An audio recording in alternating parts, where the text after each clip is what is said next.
Story of the Chinese Zodiac, The Great Race by Cristopher Corr.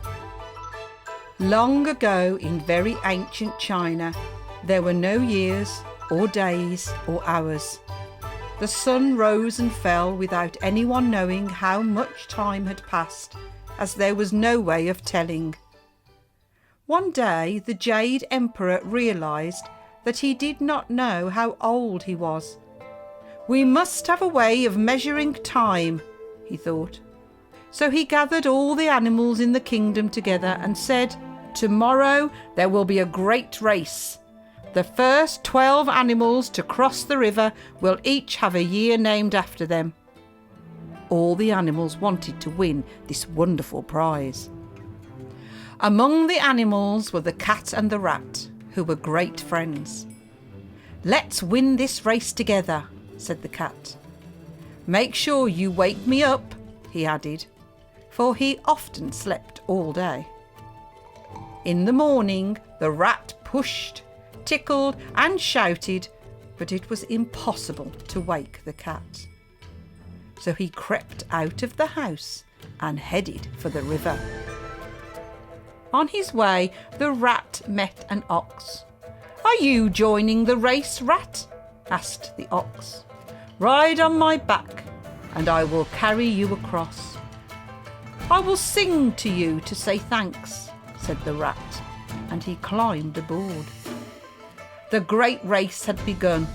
The big ox swam gracefully across the big river, serenaded by his new friend. But as soon as the rat saw land, he leapt from the ox and fell at the feet of the emperor. "Congratulations, clever rat," said the emperor. "The first year will be named after you, and the second year, kind ox, will belong to you." Next came the tiger, whose beautiful striped coat became heavy with river water, but the tiger struggled on to reach the shore. "Welcome, strong tiger," said the emperor. "The third year will be named after you." The rabbit really didn't like water. He noticed some rocks in the river and decided to hop across to keep his paws dry, until a log floated by. He jumped on and a strong breeze blew him ashore. "The fourth year is named after the lucky rabbit," said the emperor. A magnificent dragon was the fifth to cross the river. "What kept you?" asked the emperor. "The land and the people were thirsty, so I had to make rain for them," explained the dragon. "And then I noticed a rabbit trying to cross the river, so I blew a log in his direction and guided him to shore." "Well, warm-hearted dragon," said the emperor, "the fifth year will belong to you." Next, a galloping horse making waves and splashes appeared on the shore. But just as he was shaking the water from his long mane, a snake slithered from his leg. The horse jumped back in fright, and the crafty snake claimed 6th place. "And you, fine horse, have the 7th year," said the emperor. A goat, a monkey and a rooster decided to work together to win a place. The rooster found a wooden raft. The goat chewed weeds and grasses and cleared a path for the raft to sail. The monkey found a long branch which he used to steer and push them to the other side. The emperor was delighted to see their fine teamwork.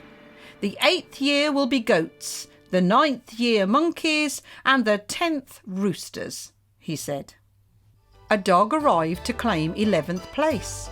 He was a strong swimmer and could have arrived earlier, but he was too busy chasing sticks and splashing in the water. "The 11th year will belong to the playful dog," called the emperor. As the moon was rising in the evening sky, the emperor heard a loud squealing and screeching. It was a large pig who finally emerged from the river. "I'm so sorry I'm late, Emperor, but I found some delicious apples by the riverbank, and then I found a pool of mud, and then I fell asleep." "Be that as it may," said the Emperor, "the 12th and final year will be the year of the pig." "The great race is over," said the Emperor.